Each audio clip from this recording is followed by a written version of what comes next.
aí, no nosso último papo a gente falou sobre o que une as coisas diferentes, certo? Pois é, hoje a gente vai virar essa chave. Vamos focar no que faz a gente ser, no fundo, a mesma coisa. Bora mergulhar de cabeça no conceito de espécie. Então, só para lembrar rapidinho, a gente viu que o gênero é aquele conceito que junta naturezas diferentes. Lembra do exemplo? Homem e cavalo são coisas bem distintas, mas os dois estão debaixo do mesmo guarda-chuva, o gênero animal. Ou seja, o gênero é o que abraça a diversidade. Agora, a espécie.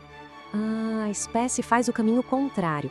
O foco dela não é o que nos diferencia, mas sim aquilo que é idêntico na essência de vários indivíduos. É como procurar um DNA lógico que todo mundo de um grupo compartilha. Beleza, a pergunta de $1 milhão então é: o que, afinal, define uma espécie?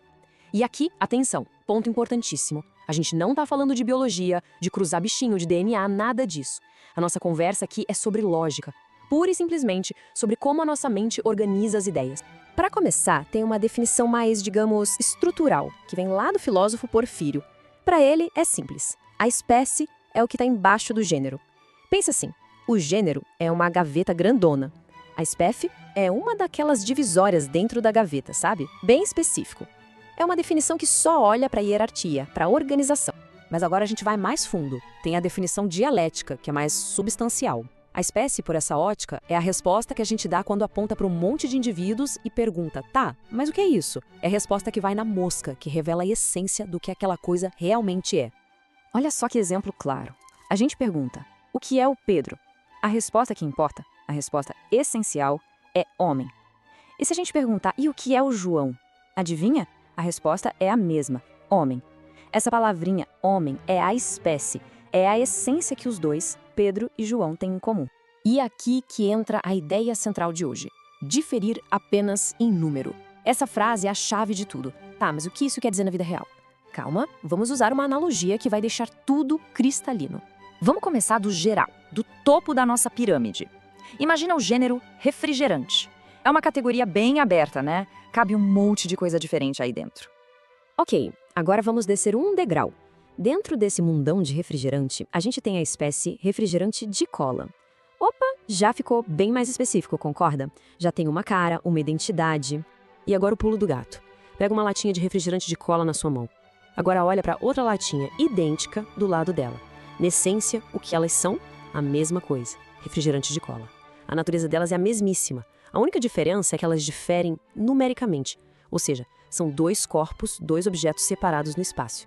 Uma não é a outra fisicamente falando. Então, resumindo a ópera, diferir em números significa só isso. Dois indivíduos que têm a mesmíssima essência, a mesmíssima espécie, mas que existem como, bem, dois indivíduos separados. É o caso do Pedro e do João. Eles são a mesma coisa, homem, mas em corpos diferentes. Simples, né? Só que essa brincadeira de classificar do mais geral para o mais específico não vai para o infinito, não. Pensa nisso como uma escada. E toda escada, uma hora acaba. Ela tem um último degrau. Bora visualizar essa escada juntos. A gente começa lá em cima, bem genérico, corpo animado. Desce um degrau, animal. Desce mais um, homem. E agora, qual o próximo degrau depois de homem? Pois é, não tem. Acabaram as categorias. Depois de homem, o que a gente tem são os indivíduos. O Pedro, o João, a Maria. E esse último degrau da classificação, essa última parada, antes da gente chegar nas pessoas de carne e osso, tem um nome técnico. É a espécie ínfima. Ínfima aqui significa a última. É uma espécie que não dá mais para dividir em outras espécies. A única coisa abaixo dela são os indivíduos. E homem é o exemplo clássico disso.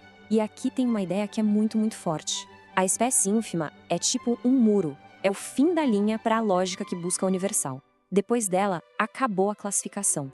A gente sai do mundo da lógica e entra no território da história, da biografia, do particular, dos nomes próprios. A lógica se preocupa em definir o homem, mas é a história que vai contar a vida do Sócrates, a vida do Pedro. Ah, e só um detalhe para não confundir. Nem toda espécie é uma espécie ínfima, a última da fila. Existem as espécies que estão no meio do caminho, que a gente chama de espécies subalternas. O exemplo perfeito é animal. Animal é uma espécie, se a gente comparar com o corpo animado, que é mais geral. Mas, ao mesmo tempo, animal funciona como um gênero para o homem e cavalo, que são mais específicos. Legal, mas para que saber de tudo isso? Para que essa conversa toda de escada, de definição? Porque, no fim das contas, saber identificar a espécie de alguma coisa é como acertar em cheio, no centro do alvo, na hora de definir algo. A espécie é o que os lógicos chamam de predicado essencial. É um nome chique para dizer o seguinte: quando a gente identifica a espécie de algo, a gente não está só dando uma qualidade qualquer. A gente está dizendo o que aquela coisa é na sua raiz, na sua essência. É a resposta mais direta e mais fundamental para a pergunta: o que é isso? Então, para a gente amarrar tudo, vamos fazer um resumo bem rápido e deixar uma pulga atrás da orelha. A grande ideia de hoje é esta: a espécie é o que nos une no nível mais profundo. Ela olha para o Pedro, para o João, para a Maria, cada um com sua história, suas manias, e diz: no fundo, todos vocês compartilham a mesma essência, homem. E é exatamente isso que prepara o terreno para a nossa próxima conversa. Pensa bem, se a espécie é o que une os indivíduos, o que é que separa uma espécie da outra? O que faz, por exemplo, homem ser diferente de cavalo, se os dois estão dentro do mesmo gênero animal? A resposta para essa pergunta está num outro conceito-chave: a diferença. E é sobre isso que a gente vai falar no próximo encontro. Até lá!